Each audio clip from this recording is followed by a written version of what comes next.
कुमठे ग्रामस्थांचा सौर ऊर्जा प्रकल्पाला तीव्र विरोध. गायरान जमिनीवर सर्वेक्षणाला आलेल्या वन विभागाच्या अधिकारी व कर्मचाऱ्यांना परत पाठवले. कुमठे गायरानामध्ये सौर ऊर्जा प्रकल्प उभारणीसाठी झाडे तोडण्यापूर्वी सर्वेक्षणासाठी आलेल्या वन विभागाच्या अधिकारी व कर्मचाऱ्यांना संतप्त ग्रामस्थांनी परत पाठवले. यापुढे गायरान क्षेत्रामध्ये पाऊल ठेवू देणार नाही. हे क्षेत्र गावाचे असून गावासाठी त्याचा वापर करू दिला जाणार आहे. सौर ऊर्जा प्रकल्पाला आमचा ठाम विरोध आहे, असा इशारा संतप्त ग्रामस्थांनी दिला आहे. मुख्यमंत्री सौर कृषी वाहिनी अंतर्गत कुमठे येथील गायरान जमिनीतील गट नंबर 1109 मध्ये 32 एकर क्षेत्रावर सौर ऊर्जा प्रकल्प उभारण्यासाठी शासन आणि प्रशासन सातत्याने प्रयत्न करत आहे. या प्रकल्पास ग्रामस्थांनी यापूर्वी अनेक ग्रामसभा घेऊन विरोध दर्शवला आहे. तरी देखील जिल्हाधिकारी कार्यालयातून सदर 32 एकर जागा भाडेपट्ट्याने सौर ऊर्जा प्रकल्पास परस्पर देण्यात आलेली आहे. या संदर्भात महाराष्ट्र राज्य वीज वितरण कंपनीच्या स्थापत्य विभागाच्या अतिरिक्त कार्यकारी अभियंत्यांनी कोरेगावच्या वनक्षेत्रपाल हरिश्चंद्र जगदाळे यांना पत्र लिहून गायरान क्षेत्रामध्ये झाडे झुडपे आणि वृक्ष असल्याने ते तोडण्यासाठी परवानगी मिळावी असे नमूद केले होते. या पत्राच्या अनुषंगाने जगदाळे यांच्या सूचनेनुसार वनपाल शिवाजी लटके यांच्या नेतृत्वाखाली वनरक्षक प्रतीक गायकवाड व वन कर्मचाऱ्यांनी गुरुवारी सकाळी 11:30 वाजल्यापासून झाडे झुडपे आणि वृक्षांचे सर्वेक्षण सुरू केले होते. ही माहिती ग्रामस्थांना समजल्यानंतर गावात संतापाची लाट उसळली. पंचायत समितीचे माजी सभापती राजाभाऊ जगदाळे, माजी सदस्य युवराज जगदाळे पाटील, लोकनियुक्त सरपंच संतोष चव्हाण, पैलवान ब्रह्मा जाधव, शिवाजी रोमन यांच्यासह ग्रामपंचायत सदस्य व ग्रामस्थ तातडीने गायरान क्षेत्रावर दाखल झाले. त्यांनी कोणत्याही परिस्थितीत सर्वेक्षण करायचे नाही, आम्ही सौर ऊर्जा प्रकल्प होऊ देणार नाही, असा स्पष्ट इशारा. ग्रामस्थांचा आक्रमक पवित्रा पाहून वन विभागाने सर्वेक्षणाचे काम थांबवले. वनरक्षक गायकवाड यांनी ही बाब वनक्षेत्रपाल हरिश्चंद्र जगदाळे यांच्या निदर्शनास आणून दिल्यानंतर त्यांनी तातडीने वनपाल शिवाजी लटके यांच्यासह गायरान क्षेत्रावर धाव घेतली. त्यांनी राजाभाऊ जगदाळे, युवराज जगदाळे पाटील, संतोष चव्हाण व शिवाजी रोमन यांच्याशी सविस्तर चर्चा केली. शासनाच्या आदेशाप्रमाणे आम्ही येथे आलो आहोत. ग्रामस्थांचा विरोध आहे याची माहिती होती, मात्र शासनाने नेमून दिलेले काम केले पाहिजे यासाठी सर्वेक्षण केले जात होते. ग्रामस्थांचा विरोध पाहून हे काम थांबवत असल्याचे त्यांनी सांगितले. ग्रामस्थांच्या विनंतीला मान देऊन वन विभागाने सर्वेक्षणाचे काम थांबवले आणि सर्वजण कोरेगाव कार्यालयाकडे निघून गेले. अस्मितेचा प्रश्न, गायरान जमिनीतील 1 फूट जागा देणार नाही, ग्रामस्थांचा आक्रमक पवित्रा. सातारा लातूर राष्ट्रीय महामार्गावर कोरेगाव शहरापासून पूर्वेस जवळ असलेल्या गायरान क्षेत्रावर अनेक वर्षांपासून अनेकांचा डोळा आहे. गेली अनेक वर्ष ग्रामस्थांनी ग्रामपंचायत सातत्याने या गायरान क्षेत्रात होऊ घातलेल्या प्रकल्पांना विरोध करत आहे. ग्रामस्थांनी याबाबत न्यायालयात धाव घेतली असून तो विषय न्यायप्रविष्ट आहे. तरी देखील शासन आणि प्रशासन जाणीवपूर्वक ग्रामस्थांचा विरोध डावलून सौर ऊर्जा प्रकल्प उभा करू पाहत आहे. गायरान जमीन हा ग्रामस्थांच्या अस्मितेचा विषय असून कोणत्याही परिस्थितीमध्ये 1 फूट जागा देखील दिली जाणार नाही. वेळप्रसंगी तीव्र आंदोलन छेडावे लागले तरी चालेल, आम्ही मागे हटणार नाही, असा इशारा राजाभाऊ जगदाळे, युवराज जगदाळे, संतोष चव्हाण व शिवाजी रोमन यांनी दिला आहे. अचानक आलो असं नसते, याचं कल्पना द्यायला पाहिजे ग्रामपंचायतीला. हा विषय आम्ही स्टॉप करतो. हो,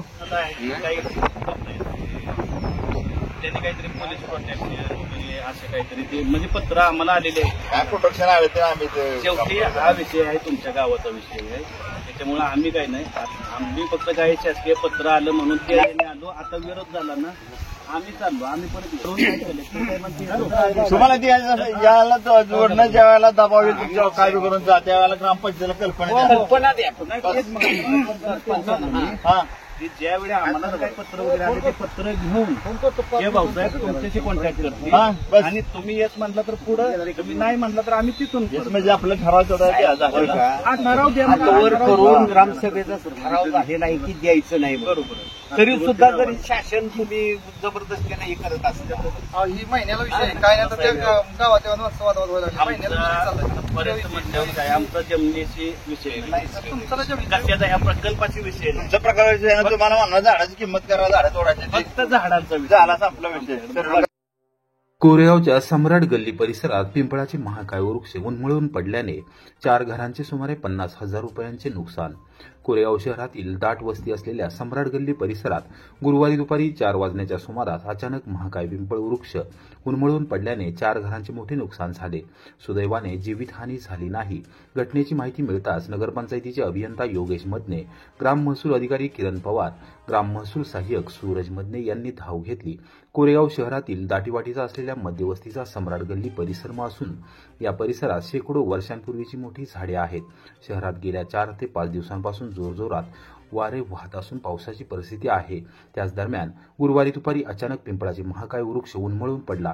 या वृक्षाखाली सापडून बोबडे कुटुंबातील विश्वनाथ गोविंद बोबडे, सुजाता प्रभाकर बळे, अनिल जनार्दन बोबडे, सतीश पोपट बोबडे यांच्या 4 घरांचे मोठे नुकसान झाले आहे. परिसरातील सामाजिक कार्यकर्त्यांसह नागरिकांनी घटनास्थळी धाव घेऊन बोबडे कुटुंबियांना दिलासा दिला. रहमतपूर नगरपालिकेच्या प्रभाग रचनेवर दाखल 9 हरकतींवर प्रांताधिकाऱ्यांकडून सुनावणी पूर्ण. जिल्हाधिकाऱ्यांकडे अहवाल सादर होणार. कराड उत्तर विधानसभा मतदारसंघातील एकमेव नगरपालिका क्षेत्र असलेल्या रहमतपूर नगरपालिकेच्या प्रभाग रचनेवर एकूण 9 हरकती दाखल झाल्या होत्या. प्रशासकीय पातळीवर या हरकती दाखल करून घेण्यात आल्या असून त्याची सुनावणी प्रांताधिकारी प्रमोद कुदळे यांनी गुरुवारी सकाळी 11 वाजता नगरपालिका कार्यालयात घेतली. राज्य निवडणूक आयोगाच्या आदेशानुसार रहमतपूर नगरपालिकेची प्रभाग रचना प्रशासक तथा मुख्याधिकारी विनोद जळक यांनी जाहीर केली होती. त्यावर हरकत घेण्यासाठी दिनांक 18 ते 31 ऑगस्ट 2025 दुपारी 3 वाजेपर्यंत मुदत देण्यात आली होती. या मुदतीत एकूण 9 हरकती दाखल झालेल्या होत्या. दाखल झालेल्या हरकतींबाबत निश्चित माहिती प्रशासनाने उपलब्ध करून दिलेली नाही. मात्र हरकत दाखल केलेल्या नागरिकांकडून मिळालेल्या माहितीनुसार अयोग्य प्रभाग रचना, भौगोलिक क्षेत्राचा विचार न करणे, लोकसंख्येचा विचार न करणे, जाणीवपूर्वक एक परिसर दुसऱ्या प्रभागात समावेश करणे आदी तक्रारी हरकत स्वरूपात दाखल करण्यात आलेल्या आहेत. या संदर्भात प्रशासकीय पातळीवर प्रांताधिकारी प्रमोद कुदळे यांच्यासमोर हरकतींवर सुनावणी झाली. यावेळी हरकतदार हजर होते. प्रांताधिकाऱ्यांनी सुनावणीची प्रक्रिया पूर्ण केली असून लवकरच याबाबतचा अहवाल त्या जिल्हाधिकारी संतोष पाटील यांना सादर करणार आहेत. काँग्रेसचे ज्येष्ठ नेते बाळासाहेब थोरात यांनी पुन्हा एकदा भाजपला डिवचले. कराडमध्ये वोट चोरी प्रकरणी केले थेट आरोप. काँग्रेसचे ज्येष्ठ नेते माजी महसूल मंत्री बाळासाहेब थोरात यांनी भाजपला पुन्हा एकदा डिवचले असून वोट चोरी प्रकरणी त्यांनी थेट आरोप केले आहेत. काँग्रेसचे नेते राहुल गांधी यांनी निवडणूक आयोगावर केलेल्या आरोपांचे थोरात यांनी समर्थन केले आहे. महाराष्ट्रात शिर्डी विधानसभा मतदारसंघात एका हॉस्टेलमध्ये 7,000 मतदार नोंदले गेले असल्याचा आरोप त्यांनी केला. पश्चिम महाराष्ट्रातील कराड दौऱ्यावर आलेल्या बाळासाहेब थोरात यांचे गुरुवारी सायंकाळी 6 वाजता माजी मुख्यमंत्री पृथ्वीराज चव्हाण यांचे स्वीय सहाय्यक गजानन आवळकर यांच्यासह पक्षाच्या पदाधिकाऱ्यांनी स्वागत केले. यावेळी त्यांच्याशी विविध मुद्द्यांवर चर्चा देखील करण्यात आली. पत्रकारांशी बोलताना त्यांनी भाजपवर थेट टीका करत निवडणूक जिंकण्यासाठी भाजप वेगवेगळे फंडे वापरत आहे, त्यापैकी एक वोट चोरी असल्याचे त्यांनी स्पष्ट केले. राहुल गांधी यांनी केलेल्या आरोपांना समर्थन देत त्यांनी महाराष्ट्रात देखील शिर्डी विधानसभा मतदारसंघात कशा पद्धतीने मतदान नोंदणी केली गेली, त्यात निवडणूक आयोग कसा सहभागी होता याबाबतची माहिती दिली. एकूणच त्यांनी भाजपवर टीका केली आणि लोकशाही टिकवण्यासाठी प्रत्येक सजग नागरिकाने जागरूक राहणे आवश्यक असल्याचे मत व्यक्त केले. कालच नागपूरला गेलो होतो. तिथे सुद्धा मोठं आंदोलन झालं. 15-20 हजार लोकांची रॅली झाली आणि तिथे ज्या पद्धतीनं ते घडलेलं होतं त्याची जाणीव लोकांना होती. आणि त्या माझं मत असं आहे की हे तर सगळीकडे शेवटी ज्या पद्धतीनं राहुलजींनी मांडलेलं आहे ते एक मतदारसंघ म्हणून त्यांनी परीक्षण केलं. डिजिटल स्वरूपामध्ये जर माहिती दिली असती निवडणूक आयोगानं तर ती सोपी होती तपासायला, कारण ते लगेच सॉफ्टवेअरच्या माध्यमातून तपासू शकत होते. त्यांनी गठ्ठेच्या गठ्ठे पाठवले आणि ते कागदाचे गठ्ठे तरी त्यांनी तपासले आणि सांगितलं की याच्यात अशा चोऱ्या झालेल्या आहे, अशी घोटाळे झालेले. आणि ही वस्तुस्थिती आहे. मी सांगतोय की शिर्डी मतदारसंघ म्हणून उदाहरण मी देत असतो. शिर्डी मतदारसंघामध्ये तिथे एक 500-700 मुलांचं हॉस्टेलने तिथे 7,000 नाव आहेत. विद्यार्थ्यांचे सगळे नोंदणी करून घेतलेले आहेत. दुसऱ्या गाव तालुक्यात असलेले त्यांचे जे कॉलेजेस आहेत तिथले विद्यार्थी सुद्धा बस भरून आणलेले आहेत. त्यांना आदल्या दिवसापर्यंत निवडणूक आयोगाचं कार्ड दिलं जात होतं. म्हणजे निवडणूक आयोग सुद्धा सहभागी होता अशी परिस्थिती. आणि ज्यावेळेस त्या मुलांना विचारायची अरे तू कुठून आला, गडबड होऊन जायची त्यांची, कारण ते तिथले खरे मतदार नव्हतेच. अशा अनेक गोष्टी, फंडे ज्याला म्हणायचं, भारतीय जनता पक्षाचं सत्ता मिळवण्याकरता अनेक फंडे जे केले त्यातला तो एक भाग आहे. आणि तर खरं आहे. आणि आपल्याला जागृतीनं लोकशाही टिकवायची असेल तर जागृतीनं सगळ्यांना काम करावं लागणार आहे. पक्ष कोणताही असो, धर्म कोणता असो, जात कोणती असो, आपण भारतीय आहे आणि या लोकशाहीचे घटक आहोत. ही लोकशाही टिकली पाहिजे, निरोगी झाली पाहिजे, याकरता सर्वांनाच काम करावं लागेल. कराड शहरात पोलिसांचे सशस्त्र संचलन आणि रंगीत तालीम, पोलीस अधीक्षक स्वतः झाले सहभागी.